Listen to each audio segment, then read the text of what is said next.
Salut tout le monde, on se retrouve aujourd'hui pour une nouvelle vidéo sur ma chaîne et aujourd'hui on va parler challenge. Ça fait longtemps que je ne vous avais pas présenté un challenge en vidéo et pourtant j'adore ça. Aujourd'hui je reviens pour vous parler du challenge des 4 maisons.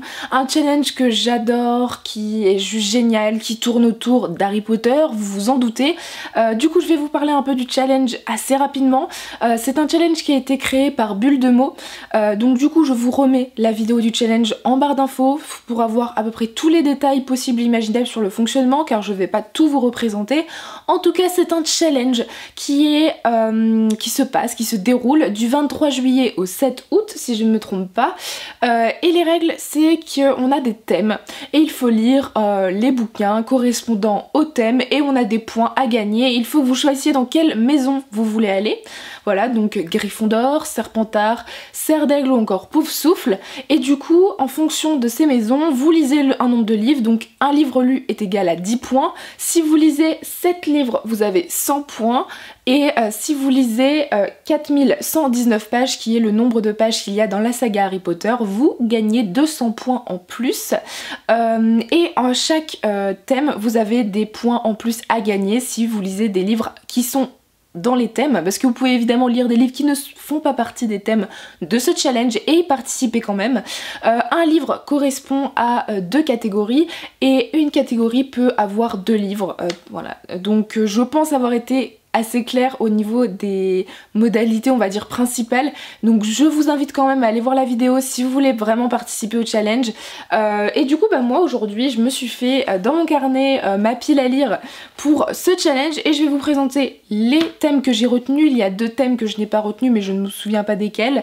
Je vais vous présenter du coup les thèmes et les bouquins qui correspondent. Évidemment j'ai sélectionné 15 livres.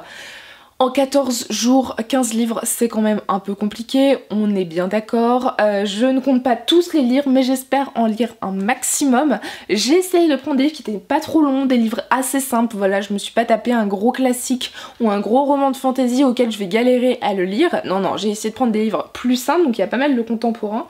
Mais du coup, je vais vous présenter ça tout de suite. Le premier thème, il s'agit de Hedwige, un livre épistolaire. J'ai donc choisi The Perks of Being a Wallflower de Stephen Chbosky, publié aux éditions Simon & Schuster. C'est un roman épistolaire car on va suivre Charlie qui écrit des lettres tout simplement, mais qui s'écrit des lettres à lui-même en fait, à un ami un peu imaginaire. Donc je considère ce roman comme un livre épistolaire dans le sens où il y a des lettres dedans et ce n'est constitué que de lettres pour raconter l'histoire de Charlie. C'est un roman très court, c'est du contemporain et même si c'est de la VO anglaise, sincèrement je pense que ça se lira assez vite parce qu'il fait... voilà, il fait 230 pages. C'est un roman que j'ai déjà lu donc je vais pas galérer à le lire, mais je l'ai lu il y a quelques années de ça en français. Et voilà, donc du coup je pense que ça va être super sympa de redécouvrir cette histoire. Je vais passer un très bon moment. Le deuxième thème que j'ai sélectionné, il s'agit de Gringotts, donc un livre que tu as depuis longtemps dans ta palle et ça il y en a un sacré paquet. J'ai du coup sélectionné 2 suites de sagas que je souhaitais continuer tout simplement cet été et la première saga il s'agit de Ramsès, ici le tome 3, la bataille de Kadesh de Christian Jacques aux éditions Robert Laffont, dans une vieille édition de Robert Laffont parce que le prix est encore en francs. C'est une vieille édition bien jaunie mais dont j'ai plutôt bien apprécié les 2 premiers tomes, mais j'ai lu le deuxième tome le printemps dernier, donc ça fait quand même un moment. Donc j'aimerais continuer cette saga qui compte 5 tomes et que j'ai tous dans ma palle. Alors c'est un livre qui fait 380 pages mais en général Christian Jacques ça se lit assez bien. Donc j'espère pouvoir me le lire.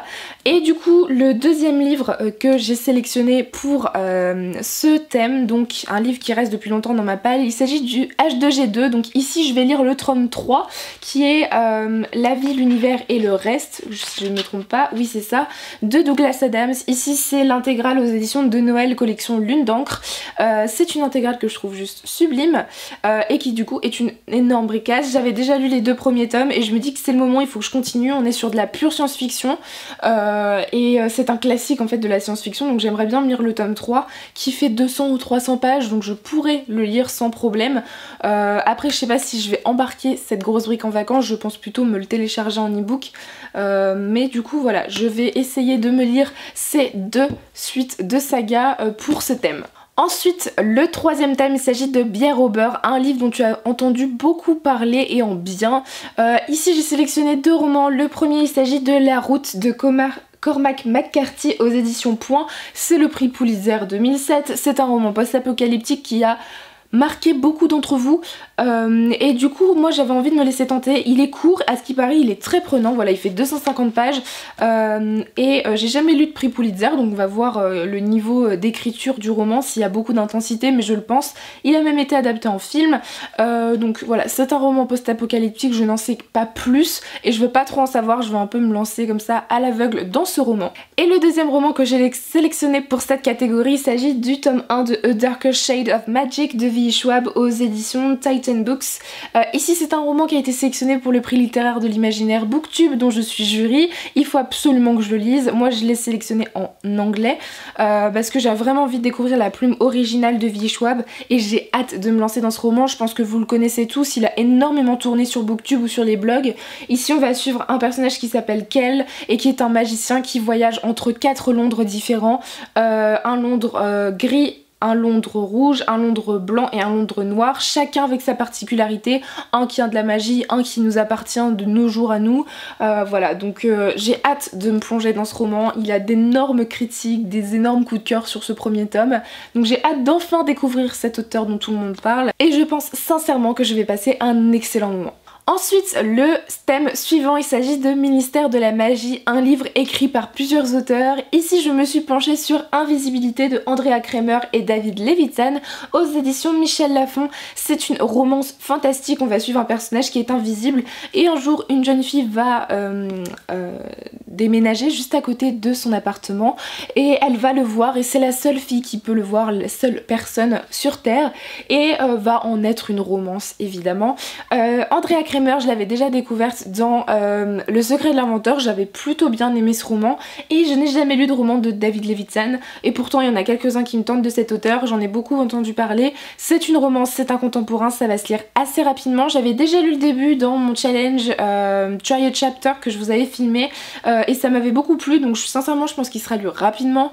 Il paraît épais comme ça parce qu'il fait 430 pages mais voilà, ça va se lire tout seul et bah du coup j'ai hâte de m'y lancer et de découvrir bah du coup la plume de David Levithan dans ce roman. Le thème suivant, il s'agit de Feu magique, un livre où il y a des secrets et des mensonges. Cette fois-ci, j'ai pris Le Cas Fitzgerald de John Grisham aux éditions J.C. Lattès. C'est un roman que j'ai reçu à mon anniversaire, donc il est assez récent. Je pense que vous l'avez vu dans un de mes derniers book hauls. Ici, c'est une histoire où on va suivre Bruce Cable qui a une librairie en Floride et il gère un commerce de livres anciens qui n'est pas forcément légal. Et une journaliste va engager une jeune romancière qui s'appelle Mercer Mann et qui va lui offrir en fait une somme d'argent pour qu'elle infiltre le groupe d'amis de ce libraire assez étrange. Du coup on est clairement sur une histoire, une sorte d'enquête avec des mensonges, des secrets, surtout les secrets de Bruce Cable. Du coup bah, je me dis que ça peut être sympa, c'est un livre assez court. Il fait presque 400 pages mais à l'intérieur je vous avoue qu'il y a quand même des marges assez grosses. John Grisham il est quand même assez connu pour avoir des bons romans qui se lisent un peu tout seul. Donc bah, j'ai hâte de découvrir cette plume dont on entend beaucoup parler. Le thème suivant, il s'agit de Cartes du Maraudeur, donc un livre d'aventure. Ici j'ai tout de suite pensé au Héros de l'Olympe, le tome 4 ici, La Maison d'Hadès de Rick Riordan aux éditions Le Livre de Poche Jeunesse. Il faut absolument que je termine cette saga parce que ça fait quand même un moment que je l'ai commencé. J'ai quand même eu le temps entre temps de me relire toute la saga Percy Jackson. Donc j'ai lu le tome 3 l'été dernier, faudrait que je me lise ce tome 4 et j'espère me lire le tome 5 avant la fin 2018. Du coup bah, j'ai hâte de me replonger avec ces personnages entre mythologie grecque et mythologie romaine. J'ai envie de connaître la suite et finalement je me rapproche assez rapidement de la fin et j'ai hâte aussi de commencer d'autres sagas de l'auteur parce qu'il y en a plein qui me tentent. Voilà, donc aventure avec Rick Riordan, je pense ne pas me faire de problème, je suis sûre qu'il y aura de l'aventure là-dedans et de l'action et du coup bah, j'ai hâte de m'y plonger. Le thème suivant, il s'agit de Forêt interdite, un livre rempli de dangers et j'ai choisi Jurassic Park de Michael Crichton aux éditions Pocket.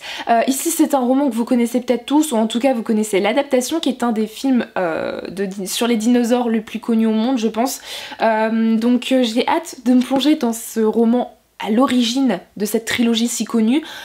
Et bon, les dinosaures, on est d'accord qu'il y a du danger. Si on suit l'intrigue qui est dans le tome 1, je pense ne pas me faire de soucis pour dire que tout va pas se passer comme prévu. Du coup, j'ai hâte de voir, de lire ce roman, de découvrir et de voir quelle est l'origine de ce film qui est du coup très très populaire de nos jours. Ensuite, on a le thème Cap d'invisibilité, donc un livre écrit à la 3e personne. Alors ça, je peux en mettre plusieurs, j'en ai sélectionné un, mais je en mettrai un deuxième dans mes lectures au fur et à mesure. Il s'agit des Héros de l'Olympe, le tome 4 de Rick Riordan. C'est écrit à la 3e personne parce qu'on suit plusieurs points de vue, donc je vous le représente pas, mais il fait partie de ce thème. Le thème suivant, il s'agit de Poudre de cheminette, un livre qui te fait voyager. Ici j'ai pris Une brève histoire du temps de Stephen Hawking, donc du Big Bang au Trou Noir aux éditions Champ dans leur collection Science. Ici c'est un roman, c'est pas trop un roman, plutôt c'est de la non-fiction sur l'espace tout simplement, d'un des scientifiques les plus brillants du 20e, 21e siècle. C'est un livre qui fait partie de ma palle depuis Noël dernier et qui est extrêmement court, mais j'attendais l'été pour le lire, pour prendre mon temps s'il faut que j'aille faire des recherches pour bien le comprendre. Je ne sais pas s'il est aussi accessible que tout le monde le dit, donc je vais voir si j'arrive à le lire sans faire trop de recherches au niveau des définitions de certains termes et tout, mais en tout cas j'ai envie de le lire et je me dis qu'il est parfait pour ce thème. Ensuite, le thème suivant, il s'agit de Jus de citrouille, un livre qui soigne les blessures. J'ai donc sélectionné Everything Everything de Nicolas Yoon aux éditions Corgi, je pense. Et ici, c'est une romance avec une jeune fille qui a la maladie de l'enfant bulle, donc elle ne peut pas sortir à l'extérieur au risque d'avoir de graves séquelles, graves blessures, ou au risque de mourir. Et elle va se lier d'amitié, puis il va y avoir une romance avec son nouveau voisin qui lui se fiche un peu de sa maladie et veut apprendre à la connaître. C'est un roman assez court, même si c'est de la VO, il y a pas mal de mails à l'intérieur, de SMS, de dessins, donc je pense que ça va se lire assez vite. Et le deuxième roman pour cette catégorie, j'ai mis Attachement de Rainbow Rowell aux éditions Milady. C'est aussi une romance beaucoup plus épaisse, mais j'adore Rainbow Rowell. Ça va se lire tout seul parce que c'est que des échanges de mails et je pense qu'il y aura pas mal de rythme. C'est un bout contemporain, ça va se lire rapidement, donc c'est parfait pour le challenge et j'ai hâte de lire ce roman. Depuis qu'il est dans ma palle, j'ai envie de le lire, mais j'avais pas encore trouvé le temps et je me dis que l'été c'est parfait pour me plonger dans cette petite brique. Ensuite, le challenge suivant, il s'agit de Nimbus 2000, un livre que tu liras en une journée. Ici, j'ai pris une pièce de théâtre qui traîne dans ma palle depuis un moment. Il s'agit de Iphigénie de Racine aux éditions Larousse, petit classique. Ici, c'est une pièce de théâtre qui nous fait 124 pages. C'est du théâtre, donc ça se lira très rapidement. J'ai hâte de découvrir Racine, parce qu'en fait, j'ai jamais lu de pièce de théâtre de lui et j'adore le théâtre, donc au moins ça va me permettre de me replonger dans ce genre que j'adore et que je lis beaucoup trop peu et du coup j'ai hâte de le découvrir et de découvrir surtout cette figure du théâtre qui est Iphigénie. Ensuite, l'avant-dernier thème, il s'agit de Licorne, un livre intemporel très connu. J'ai sélectionné Ne tirez pas sur l'oiseau moqueur de Harper Lee aux éditions Le Livre de Poche. Ça se passe dans les années 30, c'est un livre extrêmement connu qui se situe en Alabama et ici on va traiter du racisme et j'ai hâte de lire ce classique dont tout le monde parle, c'est un classique aux États-Unis. J'ai hâte de le découvrir et de me faire enfin mon propre avis sur ce roman. Ça fait un moment qu'il est aussi dans ma palle et voilà, j'ai hâte de m'y plonger et de découvrir toute la popularité autour de ce livre et tous les thèmes qu'il traite de manière normalement assez juste. Voilà, donc j'ai hâte de découvrir ce roman de Harper Lee. Enfin, le dernier thème, il s'agit de Touffu, un livre qui te fait peur mais qui peut te plaire. J'ai sélectionné ici le dernier roman qui est La Servante écarlate de Margaret Atwood aux éditions Robert Laffont, collection Pavillon Poche. C'est un roman dont vous avez tous entendu parler, une dystopie plutôt féministe, c'est-à-dire qu'on va suivre un monde où les femmes sont asservies et on va avoir une rébellion, etc. C'est un roman qui me fait peur, déjà parce qu'il n'y a pas des critiques forcément méga emballantes. Il fait 500 pages, mais la série rencontre plus de succès que le roman, mais j'ai quand même envie de découvrir le roman avant de regarder la série. Du coup je vais me faire mon propre avis sur le premier roman de Margaret Atwood que je vais lire et sur ce résumé, cette histoire qui m'a l'air tellement prenante, tellement intéressante. Du coup j'ai hâte de le lire et j'espère sincèrement trouver le temps de le faire. Voilà tout le monde, cette vidéo est terminée, j'espère qu'elle vous aura plu. N'hésitez pas à me dire en commentaire si vous avez lu un de ces livres ou s'il vous tente, si vous participez au challenge, n'hésitez pas à me dire tout ça en commentaire. Du coup moi je vous souhaite de très bonnes lectures et je vous dis à très bientôt dans une prochaine vidéo. Bye!